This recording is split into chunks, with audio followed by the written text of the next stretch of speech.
Are you ready? I am ready. Okay. All right, let's do it.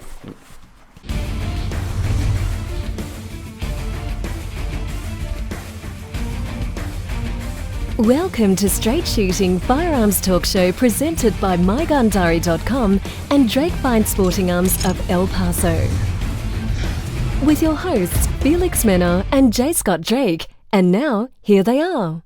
Hey, welcome to Straight Shooting Firearms Talk Show. This is our 8th episode that we've done, and as you can tell, something is askew. It's a little different. A little bit different, as you can tell by my giant headphones that I'm wearing. So I'm gonna be the host this week. Felix is gonna be my cohort. I do have to say that I feel a little naked over here. Okay. I have nothing in front of me except firearms. Usually I got Welcome all to my world. That's how I feel all the time. Yeah. Well, so I'm Scott Drake, and with me, as always, as my co-host this week is Felix Mena. I'm looking the part, aren't I? And you are looking the part. Okay. So, Straight Shooting is brought to you by our friends over at Cerakote Southwest, the only certified Cerakoter. I'll get this right. Don't worry. You got this. I'm with you. I'm on your team. The only certified Cerakote applicator in the Southwest region over here, specializing in custom Cerakote applications for firearms with over 120 colors to choose from. Believe it or not, that's a lot of colors. A lot of colors. A lot of colors. Visit CerakotesW.com and order a custom Cerakote job for your firearm today. They also offer laser engraving too, like this. Yep. They did that. Which is nice, and follow them on Instagram at Cerakote Southwest. This is an awesome coolie cup. I call it a coolie cup. I don't know the official name. Is it a Yeti? No, they're Arctic. Arctic. But Arctic. Yeti is the other brand, but this one's called Arctic. With an R, just an R. I use it every day. This thing right now, I just have water in it, but I really wanted. I don't know where mine went. It was laying around. It's somewhere. over there. Hey, and then they also did, of course, the M&P, the custom M&P right here that's in front of us. We're going to talk a little bit about it tonight. It's got a little bit to do with our gunsmithing job of the week, but. Which we'll get into later. On tonight's show, we've got guns in the news. A homeowner in Houston shot 3 guys in a car that were driving by his house. Shot him with the AR-15. Standing in his front yard. Dramatic video of a shootout in Maryland on a public bus. Public safety. This guy, there were people in the bus. He had a shootout with the cops. You'll see the video. It's pretty dramatic. But there were innocent bystanders around. I mean, that's the worst part of it. Yep, and then Taco Bell employees, actually. 3 Taco Bell employees, they were getting robbed, and they ended up shooting the guy and ultimately killed him. These guys are the heroes of the week. 3 legally armed Taco Bell employees thwarted an armed robbery of their Taco Bell. First of all, who's robbing a Taco Bell? How much cash are they going to have in a Taco Bell? Or maybe they just wanted some tacos. Cinnabon Delights, maybe at late at night, maybe.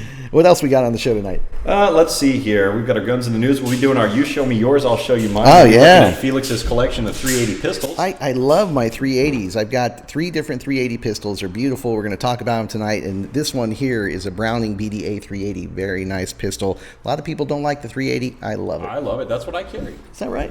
Well, good.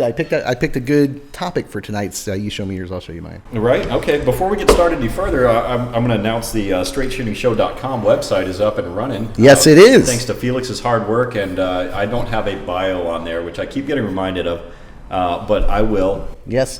If you go now, StraightShootingShow.com is your one-stop shop for everything to do with the show. You go there, you're going to find all the links. The main thing, of course, is the YouTube show. You just scroll right there on the page. You can't miss it. At the top of the page are links to your website, to Cerakote Southwest, to My Gun Diary. It's your one-stop shop. It's now open. The only thing missing is your biography. And so the placeholder right now just says, Scott's bio goes here. I'm waiting for him to send it to me or something like that. So hey, I'm super busy. Yeah. I don't know if you know this. The big segment on the show tonight is our gunsmithing job of the week. That's why we've traded places. Right. Yeah. Felix is actually going to be the gunsmith this week, our burgeoning gunsmith, and he's going to show us what he did to his pistol. Well, it was a team effort. But basically tonight's gunsmithing job of the week is installing an Apex flat face trigger. There was absolutely no drop into that trigger. Yeah, it was quite a job. So I'm looking forward to talking to that. But I understand, we always talk about Andres as being our number 1 fan, but I understand we have another number 1 fan out there somewhere. Oh, yeah. And I have to say, hello and thank you to watching to my grandmother, Irene Jackson, who loves our show and actually gave me some insight into things that we should do today. So we want to take just a second and say hi to Memaw Jackson. What do you call her? Mema? Mema. Yeah, Mema. I was wondering if she would adopt me as well, because she adopted every one of my friends growing up, so you're in. Well, first because she's a fan of the show, but secondly, both my grandmothers passed away. It's been some years, so I'm without grandmother. Well, next time we go visit Central Texas, you'll come along. You've got a grandmother there, I guarantee it. That would be awesome, and God bless your grandmother. She's 93 years old. Yeah. And I understand she watches the show from where she does, and she's so astute, man. She was telling me, she said, tonight is the show where you and Felix are going to switch spots. And I thought, golly, you remember stuff that... Yeah, you know, a lot of people that watch the show, the fan base is growing, believe it or not. A lot of people that watch the show, they see all these little quirks. One of the ones that we have is the deer head back here. Right. Every week we try to kind of dress him up differently. Is he some kind of like cave guy? He's either a Middle Eastern deer or something with his, what do you call these things? I forget what you call them. Shamag, yeah. The other thing that people notice are the weekly status of my sock situation ever since the first show where you gave me a hard time about my white socks. In honor of me hosting tonight, I don't know if you guys could see that, but I wore white socks. Since we're trading places, we went all the way, and that's why I'm wearing your hat. So yeah, I wear colored socks now when I do the show, but I still wear white socks when I go out shooting. So right on. I like white socks. Okay, so let's get going here. We've got guns in the news. Let me just bear with me. I'm finding the right mouse and all this stuff. The stuff that Felix does second nature all week. This week in firearms news and current events. That wasn't so hard, was it? Not too hard. And you just click where it says gun news. Right. Fairly straightforward. Yeah. Okay, let's look at our first video here. This is the homeowner in Houston. So many stories out of Texas, man. Right. You know, I don't purposely go looking for stories from Texas. They're just always at the top of the list on all the news about guns and that sort of thing. I mean, a lot of gun owners in Texas, but this is a positive story about gun ownership and laws that are for the Second Amendment, like in Texas, because this homeowner was able to protect himself and his property with his legally owned AR-15. Right. Well, let's watch the video. Watch the video. I have some new information about how many rounds were fired. Is that right? 40 rounds, Anusha and Sophia. That's what police are telling us. More than 40 rounds were fired, and not one of them hit that homeowner. He was standing in a yard just behind me over my left shoulder at this house. 3 suspects came by, police say, and they started opening fire at him, and he returned fire. And if you can pan over here to the left, you can see the suspect's vehicle down the street on Glen Burnie. It sort of crashed there on the left. It's a Nissan Altima. Let's show you some of the video. This happened early this morning. It's remarkable this homeowner wasn't hit because there was an excess of 40 rounds fired, and the homeowner actually was able to hit all 3 suspects in a moving vehicle, which is quite remarkable when you consider all of these facts. 2 of those suspects are dead, police tell us. 1 died at the scene. The other died at the hospital. The 3rd suspect is at Bentop. He is in surgery. We don't know his condition just yet. The homeowner, who's been answering questions all morning, is still with police and has gone downtown to answer more questions. Detectives telling us that this is most likely going to be a self-defense case, and the homeowner will likely not be charged. His brother tells us, family members tell us, that the brother goes to the shooting range often and has an AR-15, and that is what they tell us is the weapon he used in this shooting.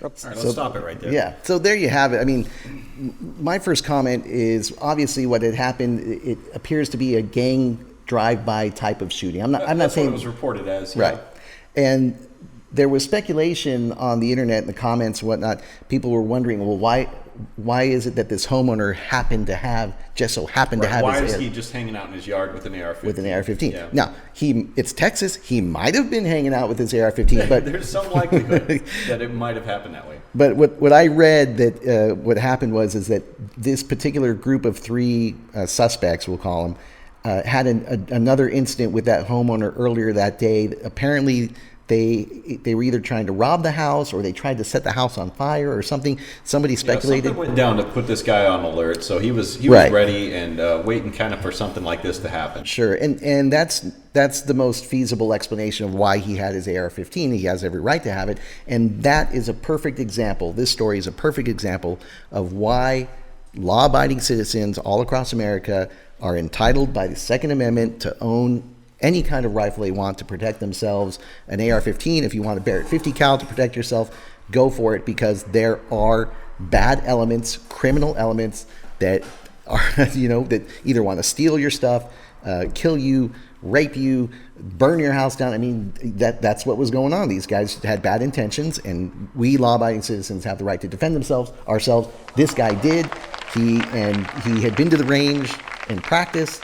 He was a good shot. These criminals fired 40 rounds at him, spraying. 40 rounds were fired. I don't know if that was at him or if that was including what he did. Okay, yeah. So I'm assuming in my vision of the events, there was a firefight. Yeah, the gang members or criminals were driving by, blasting out the car, just missing because they weren't aiming, and the homeowner took careful aim with his AR-15, but he hit all 3 suspects, killing 2. Well, either way, it went down. Good on him for not getting shot and stopping the threat. Right. So now I know we're going to move on to the next story here quickly, but I know that you are not necessarily a big fan of the AR-15, but how do you feel about it for a home defense weapon? I think it's the worst home defense weapon ever. It is an awful choice for home defense. Except in this case. This is a little bit different. I mean, when you say home defense, you think inside your house. Right, inside somebody breaking in, yeah. So, my thoughts. Yeah. This was like a personal defense situation, not necessarily a home defense. Yeah, this was more of it's a different situation than what you're going to run into. The other thing, too, the flip side of this is could have turned out bad had the homeowner not been a good shot with an AR-15. His rounds, were they not on target, could have gone into a neighbor's house or something. On target, I mean, you're taking the chance of a pass-through shot or a complete miss. Right. And you're putting, very tiny, insignificant caliber rounds almost into a neighbor's house. Yeah. But I joke. Yeah. The AR-15 is an effective people round. That's what it is. For home defense, I don't like it. Shotgun, way better. Right. But by the way, we got to get me a new shotgun. I got a rebate coming. But let's move on to the next story. Okay. What do we got next? Let's take a look here. We've got the bus video of the guy shooting on the bus here. So let's get that started. And got it.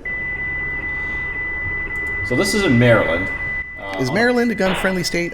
I don't think they are. I don't think so. Yeah. I'm not real sure. So the guy's shooting out, and the cops are shooting back at him. This is a shootout, for sure. There you see one of the police officers. This guy's pistol toting like the Wild West. He's double fisted. Right.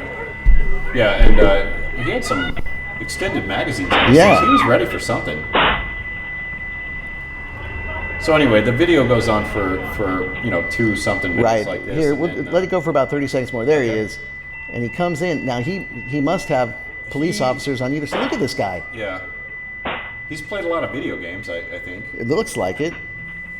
Now I didn't read, and this story, this page doesn't say what precipitated this. Right. But we'll get back to our viewers and try to find out more about the story. But the footage is dramatic. Now, what you don't see right now, there are bystanders on the bus right now. Yeah, and a bunch of them did get off, but I think throughout this whole incident there were some bystanders just ducking down. Luckily, this guy wasn't out to hurt any of the bystanders. I mean, intentionally. I mean, he was drawing fire on them with this firefight, and maybe that's why you don't see more rounds coming from the cops. But very dramatic footage. Now, the end result, you don't see it on the video, is he does get shot. I don't remember if he gets shot and killed.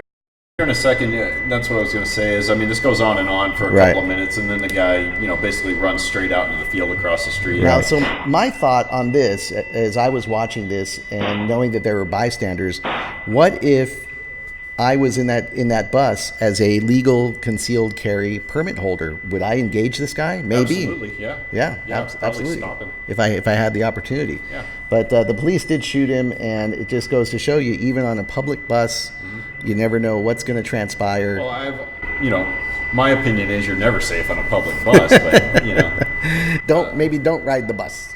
No, I'm not going to say that. No. But anyway. Yeah. All right. So this is quite dramatic, and he ends up here at the very end. He ends up running out. Yeah, he's going to take off, and then they get him across the street, I think. Yeah, and they shoot him. There he goes. Boom. And that's the end of the video. And they do hit him. Yeah, so very dramatic footage out of Maryland. I got to look up what Maryland's gun laws are. I have no idea. I've never even thought about it. Yeah, it's like one of those. It's like Delaware, I guess. Right. Like what happens I think there's a naval base or something there. It's a Navy town. I don't know. It's not Texas, that's for sure. All right, what do we got next? Last. The Taco Bell. This is the Taco Bell robbery. Yeah, the heroes of the week. And I'll edit that. Unfolded inside a Cleveland Taco Bell. We just found out that 3 employees in the restaurant were armed and opened fire on a couple of guys trying to rob the place, killing one of them. News 5's Tara Molina live from the 4th District Police Station with the late-breaking details. Danita, Cleveland police revealing it was 3 Taco Bell employees who were armed and shot and killed a masked man reportedly there to rob the store. Who was that masked man? I kind of like that news report. Shots fired inside this Taco Bell around 3:30 in the morning by 3 employees. Cleveland police tell us 2 masked gunmen entered the store, ordered the employees to the ground at gunpoint. That's when shots were fired. Police say those 3 employees shooting at those 2 men. Our cameras rolling as officers appeared to perform CPR while waiting on EMS, who confirmed with us the man, one of the suspects in the attempted robbery, shot more than once, died from his injuries. The other robber ran away. Cleveland police have made no arrests. And while the Taco Bell franchise's owners have been tight-lipped, folks who live and work in the area. This is usually a very calm, quiet, friendly neighborhood. And for something like this to happen so close to home, we're all a little bit upset. Say a shooting, especially one like this, could change a lot for everyone. Maybe after it gets dark out, people might not want to be out too late. You never know what can happen. I don't agree with that guy in that comment. He kind of wussed out when he's like, after it's dark out, maybe people don't want to go out. But if they're armed, legally armed, concealed carry. But how cool is that just 3 normal law-abiding citizens that we know, these employees, guys working at Taco Bell, probably making minimum wage.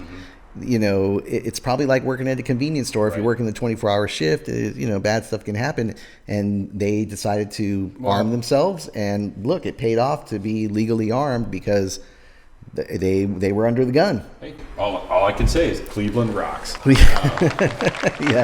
I've never been to Cleveland, but I have been to Taco Bell. And while the tacos are delicious, I don't know why anybody would want to rob a Taco Bell. What's the most they could have in the cash register? Cinnabon Delights. Yeah, maybe $80 in the cash register. That you really, go in there with masked and with guns to try to rob the place, and boom, 3 employees draw down and shoot the bad guy. Right. And then, so there's another. All these stories ended well this evening. The first one, the homeowner took out the bad guys. The second one, no bystanders were hurt. And the third story, the Taco Bell employees got the bad guy. Right. Yep. Okay. So that's good. So always stuff in the news. We're never short of news stories. So that's the end of the guns in the news this week. That's right. Let's get into some other stuff here. What's We've next? got our gunsmithing job of the week. So let's see here.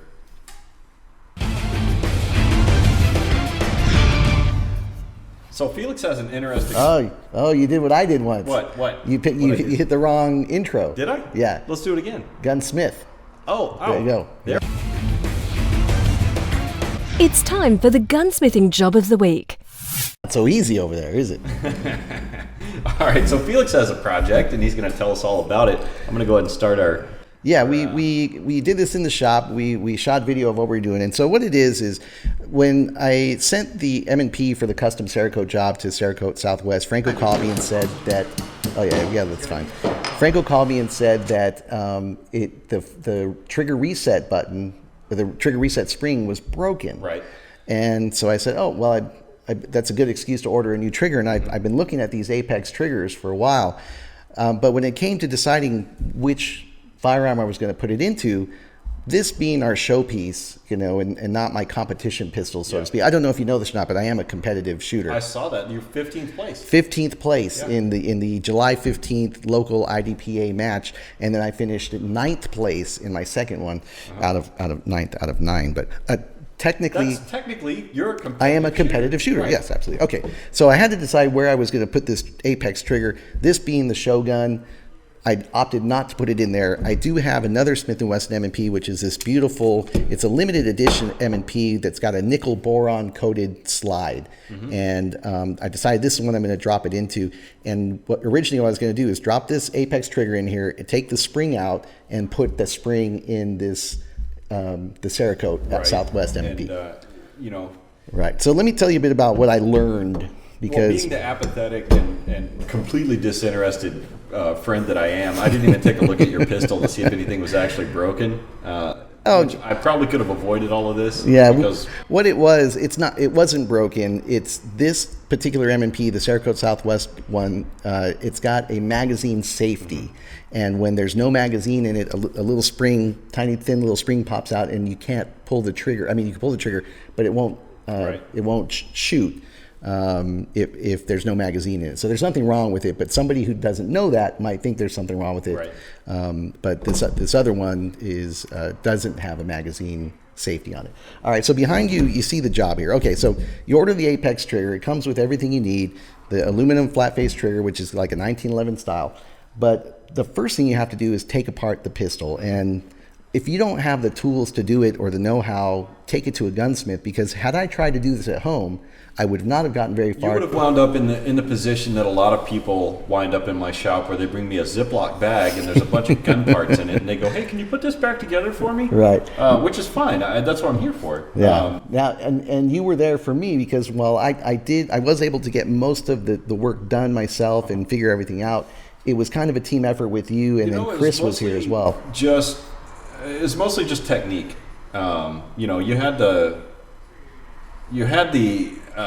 basics down, and you knew what you were doing, but there are techniques to kind of getting it done. One of the techniques was when you put the trigger reset spring in, it's got to go, there's a hole in the spring, right, like a loop, and that hole has to line up with like two other pieces, and they're all moving pieces, right? And so getting them lined up is not very easy, and then you have to put a pin through them. Right.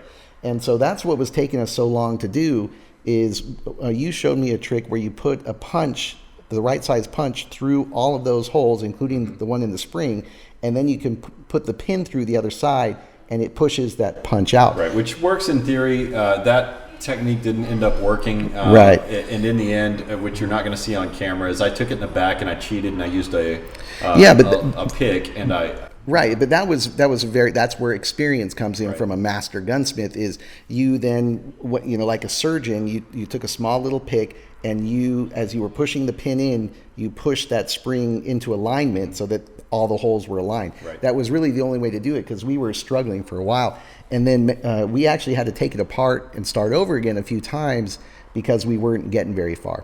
So, but in the end, it worked out just fine. And I do have some video. The very next morning, I took it out to try it out, and it did shoot just fine. So that's coming up here in a minute. But I do want to say, the job from an inexperienced gunsmith, I'm not even going to call myself a gunsmith, but from somebody inexperienced, that was about 2 hours of time to get it done.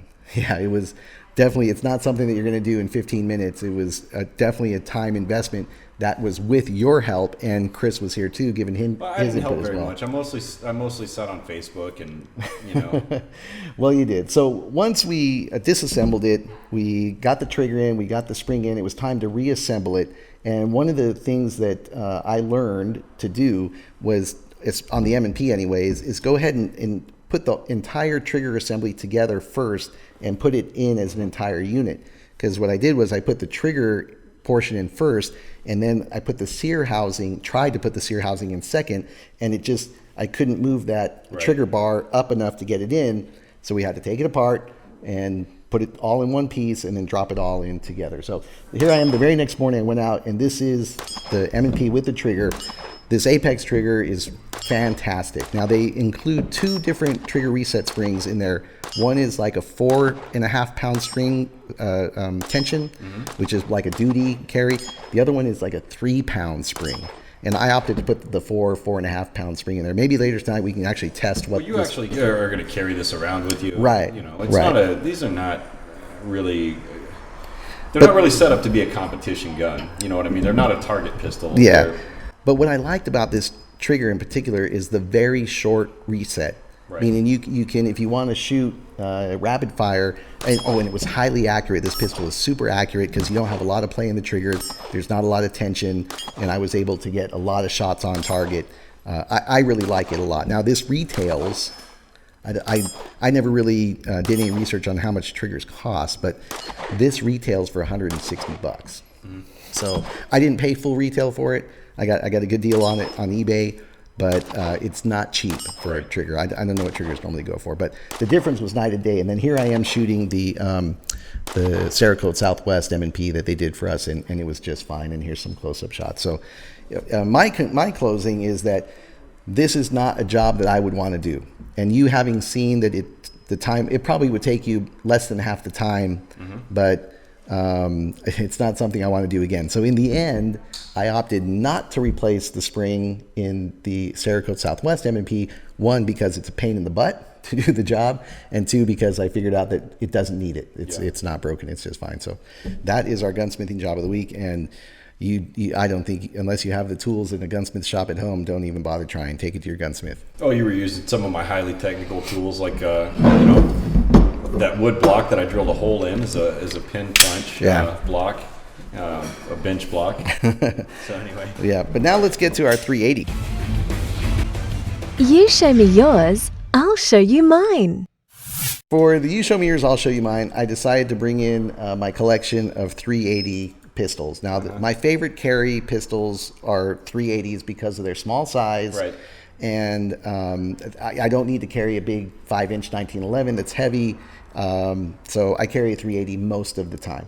And I've got a PK 380. This is a Walther. It's a fantastic pistol. It's all of these pistols are quite different, especially in the mag release. The PK 380's got like this thumb mag release, but it's a paddle mag release. The Sig Sauer P232, which is very James Bond-like, it looks like the Walther PPK. The mag release is down here on the bottom, right? And then the Browning BDA, this is a beautiful pistol. It's got just a regular thumb release, like most regular pistols. Now, this Browning BDA is absolutely gorgeous. What's interesting about it is that it's a John Browning design. It's made by Browning, but it's produced in Italy by Beretta. But it's produced in Italy by Beretta, but then on the slide it says FN, Fabrique Nationale Herstal. So you got 3 different manufacturers have their name on it, and it looks very similar to a Beretta, I think it's called an 84 Cheetah or something like that. But I found this in a gun shop in Washington for like $400. I think I paid $420 for it, but they're actually valued much more than that. So I got a great deal. I've seen them go for like $800. Yeah, good job. But that's a beautiful 380 nice there. Pistol. Yeah. And then the Sig Sauer P232 is when I go out somewhere where I wear a tie and a jacket. This is the one I usually carry. Tuxedo gun. It's my tuxedo gun for sure. I mean, this one is awesome. And the Browning BDA holds 13 rounds. It's double stack, but these all the others hold. I think this one holds 7 or 8, and the PK 380 holds 8 or 9, something like that. But beautiful guns, easy to carry. And now some people say that the 380 round is not big enough for personal defense. Yeah, tell them to stand down range. Right? I mean, the 380 short it's basically a 9mm short. Yeah, it's 9mm quart. Yeah, and 9mm short, 380, whatever you want to call it. I wouldn't want to be on the receiving end of one of these. No, nobody does. No, nobody does. So, yeah, I love the 380. You carry a 380. I didn't know that until tonight, so we're learning something new. And you can see I've got a great little slideshow of these guns that you'll see on the show, in the fully edited show that you'll see on YouTube tomorrow. Right. And if you like 380s, go ahead and leave a comment on the YouTube channel. Tell me what you think of the 380, if you like it, if you don't like it, and if you do, which 380 do you carry at home? So you can leave that in the Facebook comments as well. Yeah, speaking of Facebook, let's say hello to all our Facebook Live viewers. Hey. Yeah. So let me do the Felix thing, and I'll remind you that this is not our actual show. As Felix just said, he'll be posting the actual YouTube show tomorrow. Yeah. So keep that in mind because of the... I'll be up late editing tonight, as I always do on Monday night. I get my Monster or a coffee, and I... Yeah. I see his little green dot is on Facebook until like 12:30 or 1 o'clock in the morning. Yeah. Hey, the time goes by fast. Look at that. That's a half an hour already. That's the end of the show. Now, I made a mistake on our notes here. I wrote for what's coming up next week. This is what was this week. So off the top of our head, what do you want to do next week? We'll do a show vaguely similar to the one that we just did. We will do a show. That is enough. We will probably have guns in the news, and we will show you something, and then Felix will show you something, and then I will show you something. It'll be roughly similar but different. Yeah, I think I must have control issues, because as cool as it was to switch places with you. No, I want to be back there. Yeah, I do want to. I like it when most of my job is just going, uh-huh. Which you're quite good at. Although I'm going to get myself one of these hats to look the part. This is awesome. Hey, and that's it for the show. And then you just close out by hitting the end with on the left there with Cerakote.